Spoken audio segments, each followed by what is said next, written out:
What's up, everybody? It's JT Sports and back you guys with another video. This video, I'm here with my AFC North 2020 NFL draft grades.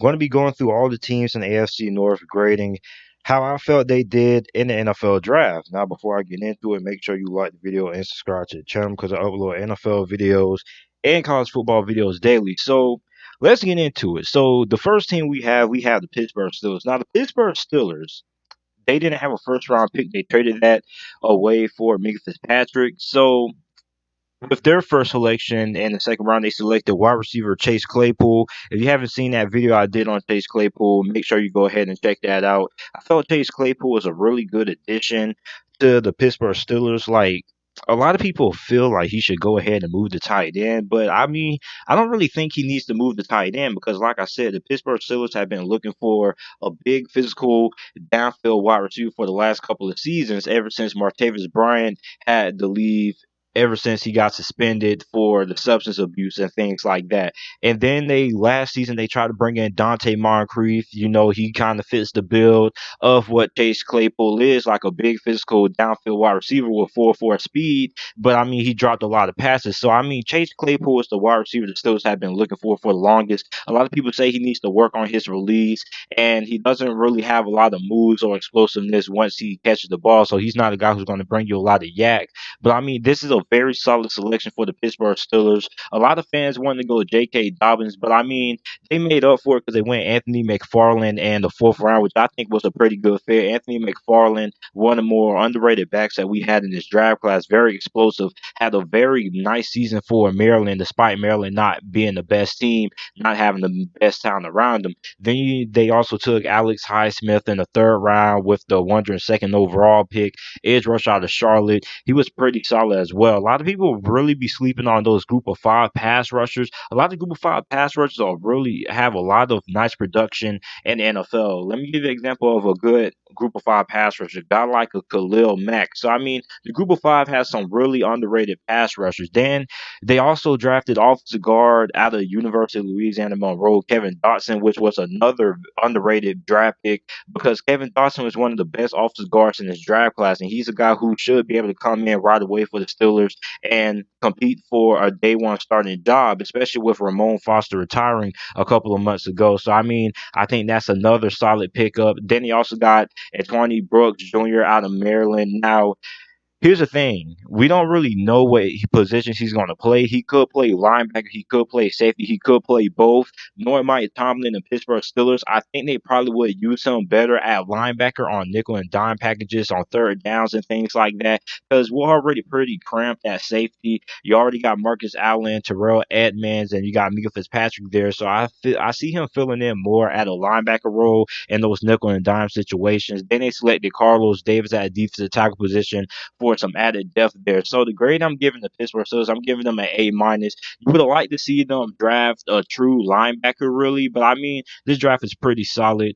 A minus. Now moving on to the Baltimore Ravens. The Baltimore Ravens had another pretty good draft as well. They selected Patrick Queen, which I predicted. A lot of people actually predicted Patrick Queen falling to the Ravens with the 28th overall pick, and they made the right choice. And then in the second round, they selected J.K. Dobbins, which to non-Ravens fans was a little bit of a surprise. But when you think about the Baltimore Ravens, Mark Ingram isn't really getting any younger. So I mean, you got Edwards, you got Gus Edwards, you got Mark Ingram, you got J.K. Dobbins, and you also got Justice Hill in the backfield as well. And I really liked the J.K. Dobbins. I felt he was one of the top three backs in this draft class. They also got Justin Matabuki out of Texas A&M University with a third round selection. He went a lot higher than I expected. I had him graded out as like a fifth round guy. They also got Devin Duvernay, who was one of the better slot receivers in this draft class, but he's not your typical slot receiver. He's kind of big, but he's also really shifty as well. So I think he's another interesting guy to see how he fits with that Baltimore Ravens team that has been searching and needs to find some more consistency out of the wide receiver position.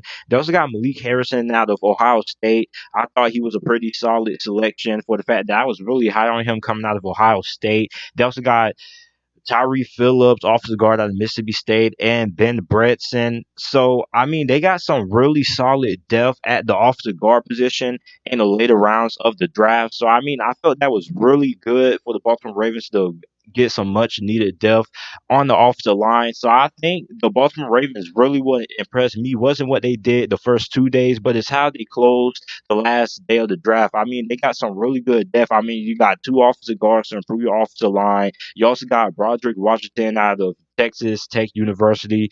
He should.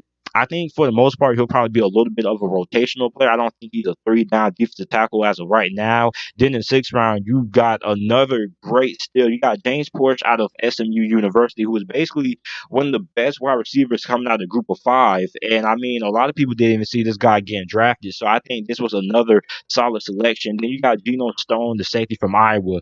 Don't really know that much about him, but he was drafted with the fifth pick of the seventh round. So I mean, really interesting to see how this Baltimore Ravens draft class fares. But I think I'm going to give them an A for this draft class. I mean, like I said, what impressed me the most was what they did in the lighter half of the draft, like in the mid rounds. I thought they got some really good depth at the offensive guard position, and Tyree Phillips and Ben Brettson. So I'm giving them an A. I also like the J.K. Dobbins pick as well. And I also love the Patrick Queen selection. Now moving on to the Cincinnati Bengals. The Cincinnati Bengals drafted Joe Burrow, number one overall.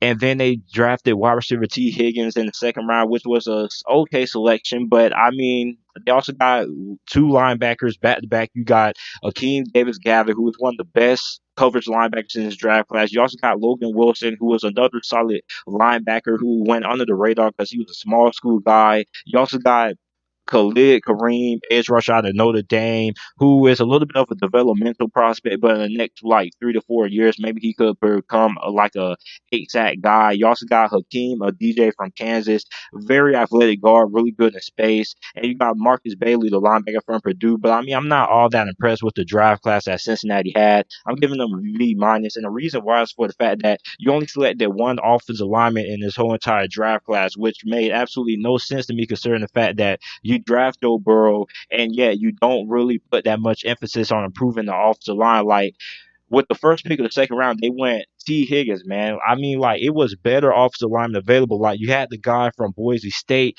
can't really think of his name, that was still on the board, and I mean, he was basically a day one caliber prospect. They end up passing him up on him to select a wide receiver, which they already had enough wide receivers. You had Alden Tate, you already got John Ross, you got AJ Green coming back fully healthy. You also got who else, man? You got Tyler Boyd. So I mean, they had some wide receivers. So I mean, if you wanted to go wide receiver, you could have went receiver at round 6 or 7. I felt they should have went more heavy on the offensive line. I felt they could have passed up on the edge rusher, and they should have went ahead instead of trying to fill out the need of receiver. They should have focused on something more important, which was the offensive line, because this is the offensive line that allowed 48 sacks last year. So I mean, this offensive line doesn't really look that improved to me, although they do have their first round selection coming back from last year because he got injured in the preseason, I believe. So I mean, for the Cincinnati Bengals, I'm giving them a B minus. I really want to give them a lower grade, but for the fact that they fill out the need of linebacker,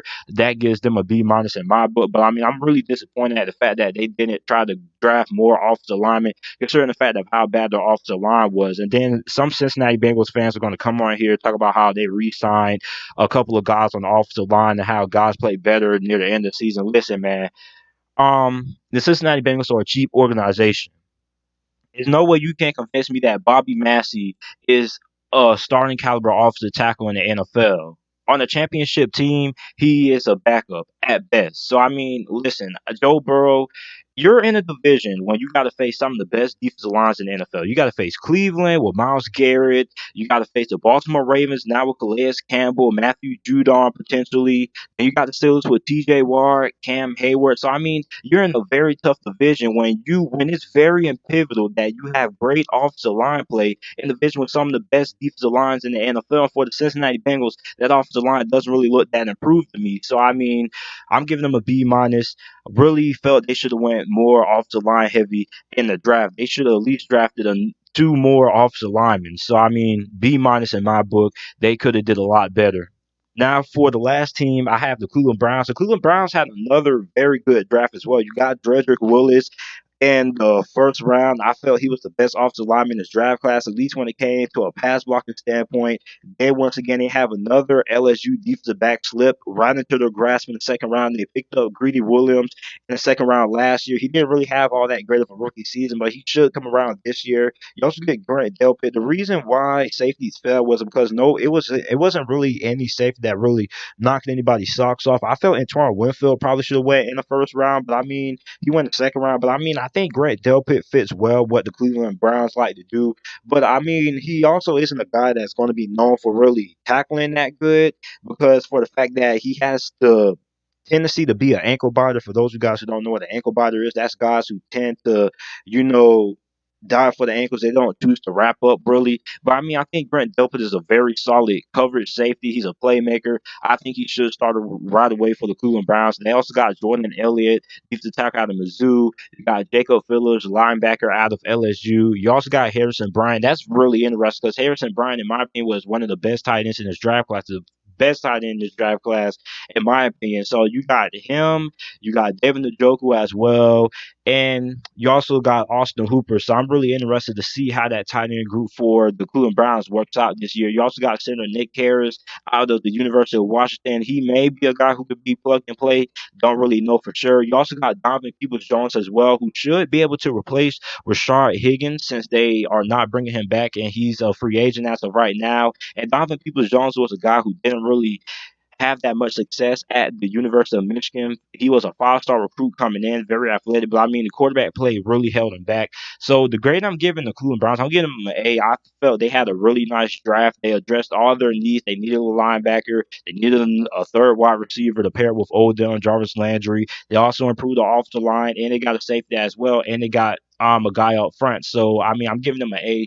So let me know what you guys think about these AFC North draft grades down in the comment section down below. Make sure you like the video, subscribe to the channel for more NFL videos and content, and thank you for watching.